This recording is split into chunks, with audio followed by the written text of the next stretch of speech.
Panaji session कोर्टान आदलो IGP Sunil गर्गाक धपको दिला। ताणें घाल्लो हस्तक्षेप अर्ज कोर्टान भायर मारलो। वास्कोचो बिझनेसमॅन मुन्नालाल हलवाईन सुनील गर्गा आड 2016तल्या 5.5 लाख रुपयांच्या लाच प्रकरणात FIR घालचो म्हूण ACBक निर्देश दिवंक कोर्टा मुखार अर्ज घाल्लो। गर्गान ह्या अर्जाक हरकत घेवंक हस्तक्षेप अर्ज घाल्लो। कोर्टाचो वेळ मारून व्हरूंक गर्गान हस्तक्षेप अर्ज घाला म्हूण हलवाईन ताका हरकत घेतली। ह्या अर्जाचो निकाल 8 सप्तकां भितर लावचो म्हूण हायकोर्टान 17 डिसेंबराच्या ऑर्डरीत पणजी सेशन कोर्टाक निर्देश दिल्यात म्हूण हलवाईन क्लियर केले। District Court has passed an order against intervention filed by Sunil Garg. So court has dismissed today. And secondly thing, this win is not my win. It's a win of a general public. I want people to come and fight against corruption by saying it is not possible. We have to come and prove. Don't depend on others.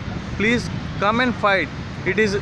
I had a full hope on judiciary, and today the judiciary has given justice to me. I am very happy today. I want such. Still we are waiting for further orders also. Next date is on 5th of December at second half. Munnalal हलवाईन August 2016त 5.5 लाखांची लाच घेतल्या म्हूण ACB कडेन तेन्नाचो IGP Sunil गर्गा आड complain केल्ली। कंप्लेनी बरोबर ताणें IGP गर्गा बरोबर फोनार जाल्ले चर्चेचो पुरावो म्हूण एक सीडी दिल्ली। ACBन FIR घालो ना। वेल्यान हे प्रकरण चीफ सेक्रेटरीक घेवन बसलां म्हूण मुन्नालाल पणजे सेशन कोर्टान पावलो। प्रुडंटा खातीर सिनियर रिपोर्टर मुकेश कुमार।